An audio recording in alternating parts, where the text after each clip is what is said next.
Dear students, good morning. Welcome to Law Excellence IAS. Let us start the discussion on today's newspaper, that is 13th October 2020. The first article for discussion is Federalism Now a Partisan Internal Dialogue.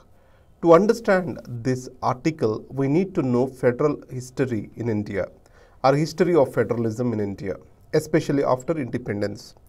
Initially, Congress was the dominant political party in Indian politics. Congress represented left, right, center, every other ideology in India.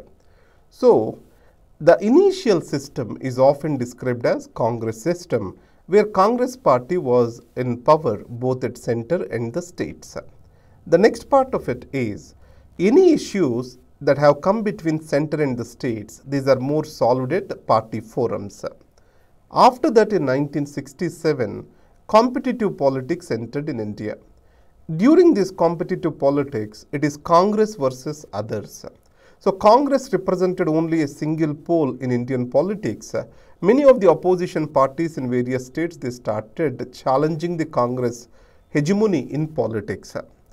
And third most important phase has started in 1989.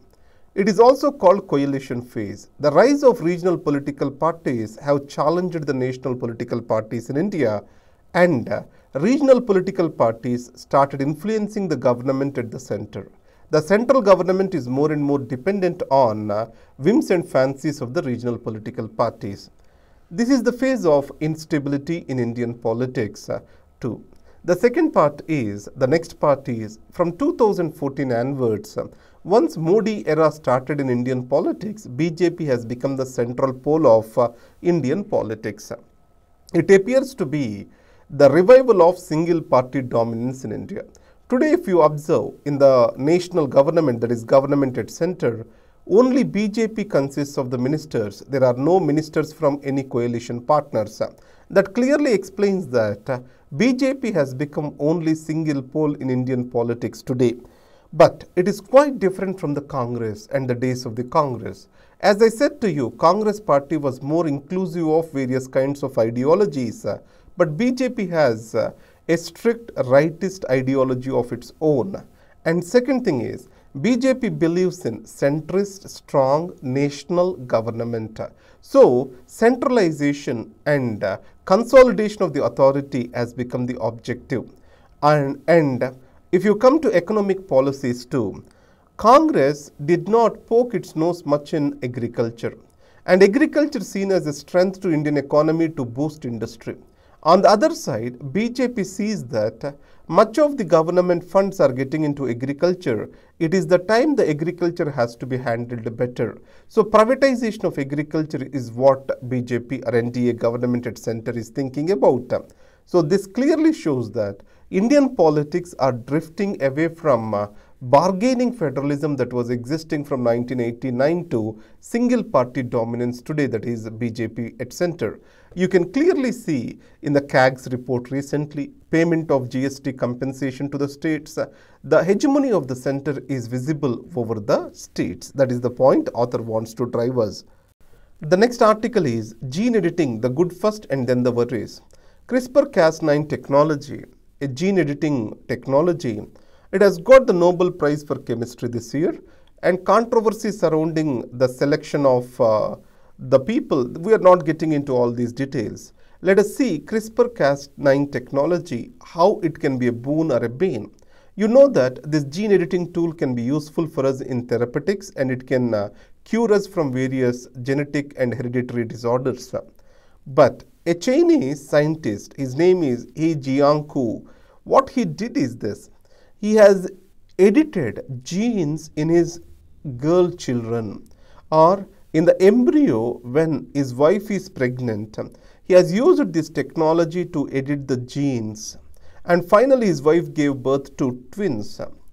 So, he is interrupting the genes at the embryo level. Is it ethically correct is the question over here. In this context, world has awakened to the dangers of this technology, and they wanted to have a strong regulation on embryo gene editing.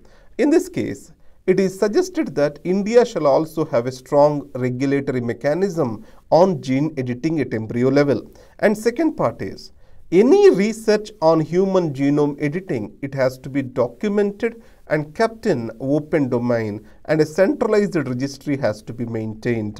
India need to do the same. That is what author is trying to say here. The next is the purpose of protest. Here, author spoke beautifully about a protest. What is a protest? It is a voice against authority. It means a person felt he is not being treated fairly, or he hasn't got the justice what he has deserved.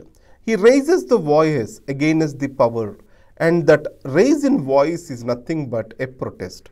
This protest can take various forms, and our constitution has clearly endorsed every form with certain reasonable restrictions. So, protest is a right of the citizen, and it is an essential part of the citizenship. In Gandhiji's words, Swaraj is all about raising the voice against the powerful. In Gandhiji's terms itself, real Swaraj does not come by acquisition of authority by the few. It is the capacity of all to resist authority when it is abused. That is what exactly said. So, when certain people of our skin, our voice, or our language comes into authority, that is not Swaraj. It is about our voice to question that authority when it is not being used properly. So, building the capability of the masses or capacity of the masses to question the authority, that is Swaraj according to Gandhiji. In this case, how to question? That's where comes the protest in place. Now, protest also explains lack of a level playing field in a given situation. Let us take if I go to government and give a representation, and the government officer is not even looking at my file, and he is dismissing my argument without looking into it. Then how can I express my grief, my dissatisfaction or grievance? So the protest is the way forward for me. In that way, the protest is an expression of grief. Second part, why the officer has behaved in such a manner in the first place? Because he considers me as unequal. So protest comes from loss of dignity and loss of justice, which in turn is coming from a sense of inequality. And protest is essential for democracy because protest brings equalization of power between the powerless and powerful and sets the ground for discussion and debate. In this case, protest is wrongly seen as an invitation for chaos and disorder. No, protest is actually an outcome of disorder. The missing of justice or arrival of disorder is an invitation for protest. So protest is a balancing act between powerful and powerless. That's how it has to be seen as. If we see in that dimension, protest can be seen as essential factor for democracy. So here the question can come up as importance of protest in Indian democracy or for democracy as a whole. And you can also use this information in ethics. Carry home point is protest is an essential part of democracy. It is an outcome of sense of justice. It is capability of the people or voice of the people to question the authority. Next, equal stakes. This is about distribution of the power across the regions in India. You know that BJP is the single largest and strongest party in India today. If you observe the present government at the center, all the ministers are from one single party. BJP has its dominance and all its members, most of its members are coming from North and Western India. Its representation in South India is relatively less. So, few of the states do not have any representation at the central level. They do not have any ministers. If you take Andhra Pradesh, they do not have any ministers at the center today. So, the sensitivity towards the issues the Andhra Pradesh is facing, who will represent, who will ensure their delivery to the highest authority at the center in the cabinet is a major question. And the second part is accommodative politics is important for a diversity country such as India. Normally it is believed that coalition politics brings in policy paralysis, indecisiveness, instability, all this. And on the other side, single party getting the complete majority is an invitation for stability and decisiveness. But see carefully, stability comes from accommodative politics rather than the dominance by single party.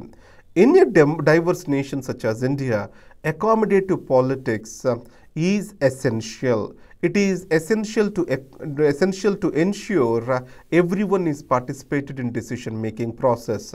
If it misses, there can be centralization of the authority, which can keep the people away from the decision-making. That is not good for India. The next article is tyranny of TRPs. You know TRPs stand for target rating points. So how many people are watching TV, which channel is popular? Everything is decided based on these TRPs. Do you know what is the size of entire electronic media industry? It is to the tune of 20,000 crore rupees. That is the advertisement revenue they get.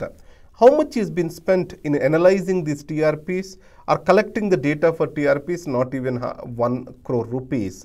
That's why electronic TV channels involve in this manipulation of TRPs to grab the advertisement revenue.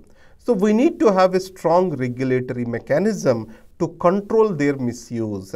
And the second thing is, in United States of America, we have Federal Communication Commission, which is made up of government officers and also experts from the industry. So that kind of system, regulatory system, is also required for India. That is the essence of this article.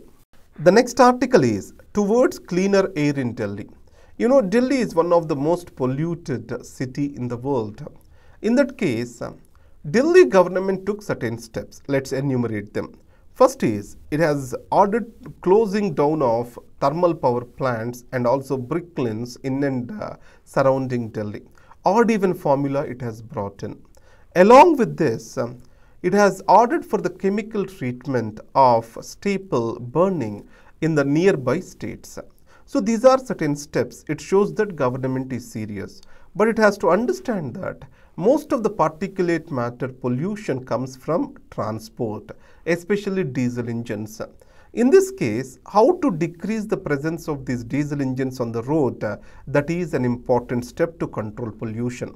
See carefully, emission standards, once we define how much has to be there, and if we effectively implement with necessary penalties, that can reduce the usage of this carbon emitting vehicles. Second thing is, create heavy penalties if necessary to control or to remove the outdated vehicles from the roads. Further, public transport is essential, and promotion of the public transport needs increasing the convenience to the commuter. Delhi Metro is world class, but last mile connectivity till home is missing. So parking bays at the metro and feeder buses, above all, providing for a BRT system, bus rapid transit system, all these can be helpful. Further to this, electronic vehicles are also promising. So incentivization of buying the electronic vehicles can also improve the air quality. These are the suggestions given by the author here. Next is, government moves to spur demand. How the government can improvise the demand? By keeping the money in the hands of the people. How government is trying to do that? Central and public sector employees, they have LTC, leave travel concession. So this LTC is being converted into cash and incentivized to employees to buy goods and services that have 12% of GST or above. And second thing, states are being offered 12,000 crore rupees of interest-free loans with 50 years of repayment terms. Second, for the center also, a capital expenditure of 25,000 crore rupees in excess is allocated. These are expected to boost the economy. But however, if you consider the size of Indian economy, these peripheral changes will be too small to revive the economy. Next is, American duo won economics Nobel. Who are these? Paul Milgrom and Robert Wilson. They won the Nobel Economic Prize on Monday. What is their work? It is on goods and services, how to sell them, or else creation of commercial auctions for these goods and services. Either eBay, it is also out of their theory. Selling or auctioning of the spectrum, that is also based on their theory. So commercial auctions is the area of their work. Final article, Delhi Malay Inc. $400 million pact for connectivity. India is financing and offering $400 million of line of credit for Greater Malay Connectivity Project. Please be careful that India is offering lot of credit to Malay. It is to the tune of $800 million already. So India is seriously looking Maldives as a strategic partner in its neighborhood relations. Finally, thank you very much. This is Dr. Rambabu signing off for Law Excellence.